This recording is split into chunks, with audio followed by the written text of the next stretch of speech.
We're going to continue talking about different formulas we can use to broaden our horizons of exact answers for angles that are not necessarily special angles. And we're going to start off today with the double angle formulas. Well, to double something means to multiply it by 2.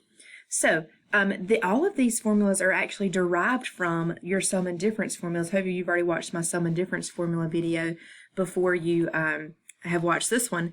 But each one of these, sine, cosine, and tangent, have at least one double angle formula.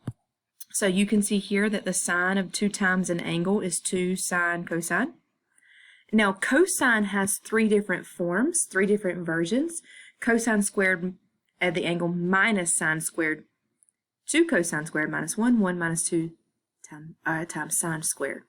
I'll be honest with you, I like the first one. I like to remember the first one, but the other 2 are actually derived from your Pythagorean identity for sine squared and cosine squared.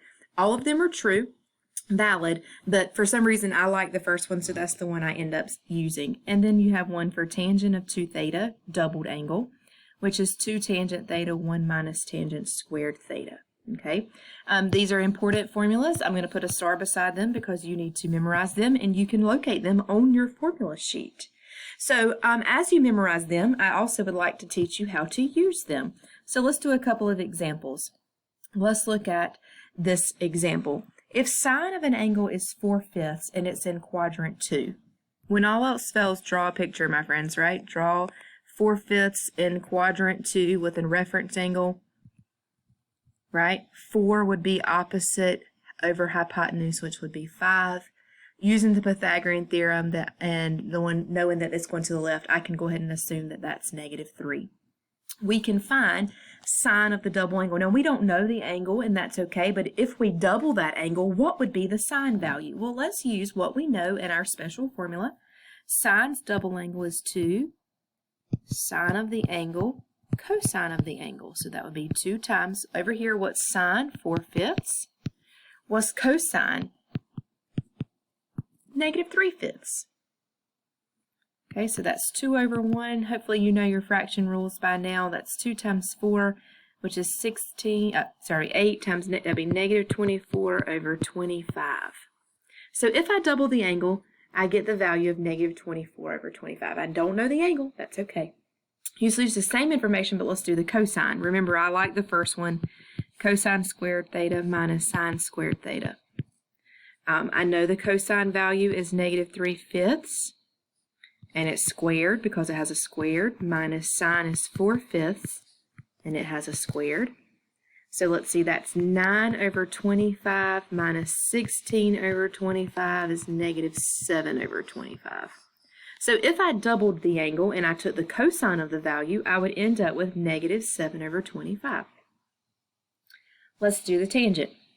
Tangent's double angle formula is 2 times tangent of the angle over 1 minus tangent squared of the angle. So that's 2 times, what's tangent? Opposite over adjacent, so that's -4/3 using my picture up there, over 1 minus -4/3 squared. Do your order of operations, right? So the top would be -8/3. Let's see, if I square that, that's 1 minus, squaring a negative is a plus, square the top and square the bottom, that's 16/9. -8/3 over, that would be 9/9 minus -7/9. Keep, change, flip. Simplifies to be 24/7. Okay. Using your A Smart Trig class, if sine is negative and cosine is negative and tangent is positive, should let you know where this angle would end up if it is doubled. Okay, so that's kind of like some hints there of where it would end up, right? Which quadrant is sine negative, cosine's negative, but tangent's positive? The answer is quadrant 3. All right, let's do this one. Find the exact value of cosine squared of 15 degrees minus sine squared of 15 degrees. So if you'll notice, this is the expanded out version for one of these formulas, right? Which one of them have the squares? And that's the cosine double angle. So if I put it back together, squeeze it back, that would be cosine of 2 times the angle, which is cosine of 30. And we know we're 30 degrees, and we already know its properties. So the cosine of 30 degrees, or the cosine of this whole expression, is the square root of 3 over 2. So 2 times 15 is 30. So I use my 30-degree angle, and now I know the exact value of this whole expression without even plugging it into my calculator. Okay. This one's not necessarily on the note sheet if you're following, but just a little aside. For example, if I wanted to find the sine of 420, and I'm not really sure about where 420 is, I can say, okay, wait a minute. I know that 420 is the same thing as 2 times 210. Right? If I give you $420, or if I hand you 2 times $210, 210's twice, then I've given you 420. So I haven't changed the value of the problem. Then I can see that I can say, oh, this is a double angle sine formula. So this is the same thing as sine of 2 times sine of 210 cosine of 210.